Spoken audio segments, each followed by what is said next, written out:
Hey guys, Dantixy bringing you some brand new Starfield information straight from the man himself, Todd Howard, as per the latest Kinda Funny podcast that just dropped minutes before this recording. He goes through a ton of topics like skills, backgrounds, romances, exploration, tech, music, robots, fishing, ships, outposts, and more, so buckle up and I'll break it down into digestible chunks without the fluff. Stay tuned for how to win yourself a 3080 or a copy of Starfield.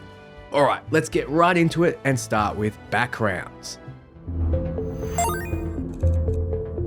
So we know that choosing your background gives your character starting skills, but Todd emphasizes that it adds flavor as well. People don't want to see this choice as a list of numbers, they want to roleplay. You won't just say, yeah, I'm a chef. Bethesda has thought about how that factors into dialogue and other choices in the game, so expect the choice to come up more than once. You may have noticed that skills have a cool patch or badge design, almost like something you'd earn as a Boy Scout that you could sew onto your clothes. Well, according to Todd, unlocking ranks of skills will give you access to the patches or badges that can go on your spacesuit, which add a fun cosmetic flair to show off your progress. Keep in mind that each skill has tiers that they can be upgraded into, each with their own patch design. He also mentions as well that there are 5 tiers of skills, and in the direct we only saw 4, so perhaps he made a mistake, or perhaps there's a hidden 5th tier of skill rank. When Todd was asked if all ships were upgradable, he clarifies that they are. All ships in the game are built using the same builder that you as a player have access to. If you steal a ship though, you'll need to register it. This means you'll have to spend credits. That's their way of keeping the economy from spiraling by just stealing and selling ships. You can fly it around, but if you want to mess with it, you'll need to register it. Shipbuilding is a very deep system and one he expects players to invest in during the late game, so no, you won't start the game and get right into shipbuilding. We notice in the direct that shipbuilding skills are on a lower tier of the tech tree and it costs a lot of credits. In a good way, it's a very complicated system according to Todd. You can easily upgrade your ship though, as we saw it was just a click of one button, but the mode where you can break the ship apart and build it, that's more of a late game thing that you'll need to invest in, but will be very rewarding. When building, the ship modules that we saw have different interiors, and as you click them together, they'll blend together. So you won't be directly modifying the interiors. Rather, different modules like the HABs we saw in the direct will have their own theme inside. A hydroponic being based around plants, for example.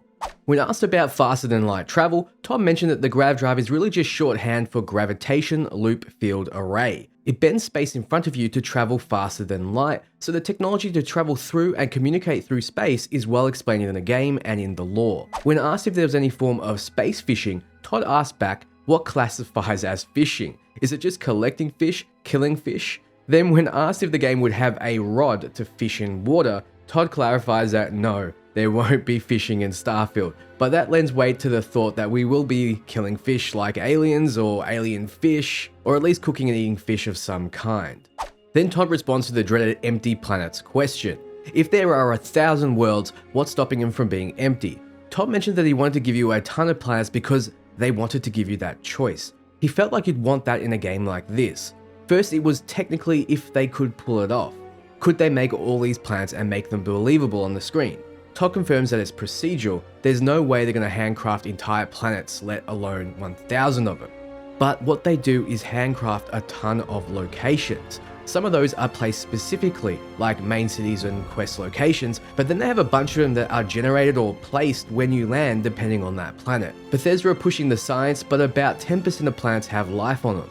They ask themselves, what planets are the Goldilocks zone versus what planets have a lot of resources? He states that there's something nice about landing on one of these barren planets, and again, there'll be stuff generated for you to find on them, but you look at a planet, it has resources and things you want. There's a Buzz Aldrin quote, the desolate beauty.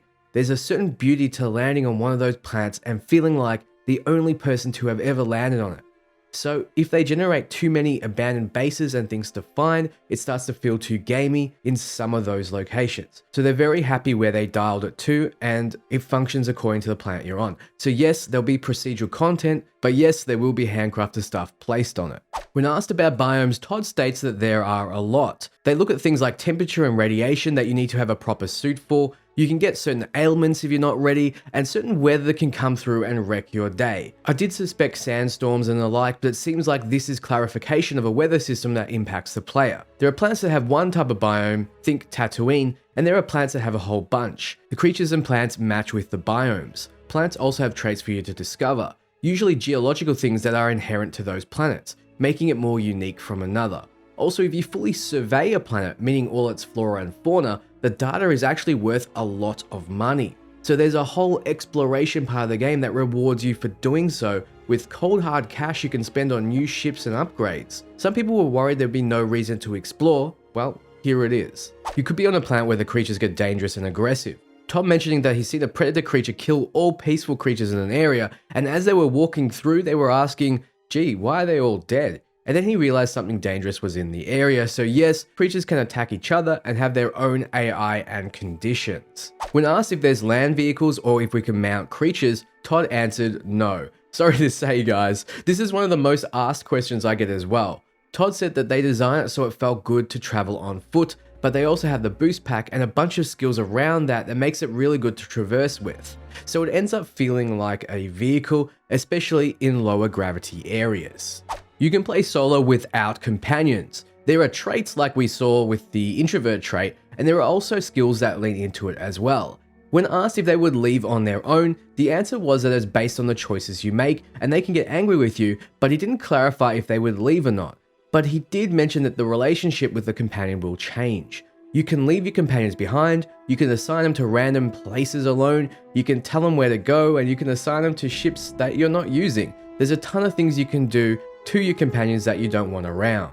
When asked if the constellation companions are the only ones able to be romanced, Todd replies by saying that the 4 main constellation companions are the only ones that support full quest lines and romances. So the ones we saw in the direct, they're the ones you're getting. If you want more fully fleshed out romances, I'm going to say you're going to need to wait for mods. When asked if your crew could all be robots, Todd answers reluctantly yes, but clarifies that they won't be like your human ones. Seems besides Vasco, the other robot types won't carry with them the same level of skills like we saw in the direct. It feels like Starfield will be focused around being more of a human experience. Music is one of the first things they work on when building a game. They start on the concept art and then they do the music. It's so the team has the mood of the game while they're building it. They asked if there's a space radio, and Tom mentions that there is one, but it's tied to a particular location, not everywhere. So I'm guessing a major city. It wouldn't make much sense to me to have a random radio station out in the unknown, but you could always put some music on in the background yourself. When asked if the devs considered performance mode, Todd replies with a roundabout way of saying no. He mentions that the game is running great, but they don't want the players to think about performance. They lean towards consistency. They feel great about it, but it looks great as well. How fast a game reacts to input and blur and all those things matter. Todd says that this is one of the best feeling games that they've ever made, which is a big call, but this is also the largest scope, so that does matter. When asked about mods, Tom mentions that Starfield is going to be a modder's paradise. It's their thing. People are still modding their games. He says it's important for them to enable that and participate themselves, that they try to enable people to make it their career. He's excited to see what people will do with the game, and so am I. They really want this to work out for the modders. So when asked about Outposts, Todd clarifies that it's like shipbuilding. It involves a lot of resources, but it's an extremely deep system. To go crazy, you're going to need to develop your character's skills and collect those resources. There's a ton there in that system, and you can connect them between planets, shuttling cargo between them, so my video breakdown on Outposts was right on the money. I think I'm 10 for 10 now so far. It's a huge system, but it can generate an economy for you. Finally, when asked if there are black holes, Todd passes on the question, which suggests to me that there are, and they're important to the game somehow. He had no problem resetting expectations in the interview, saying no when he needed to. However, this is a pass, meaning there's more to discuss, or it's potentially important. Black holes fascinate me, so I'd love to explore more in this area. And that's all the new information I have for you. What do you think? More or less excited for Starfield? Let me know below. I recently upgraded to a 4090, so why not give away my 3080 and a few copies of Starfield?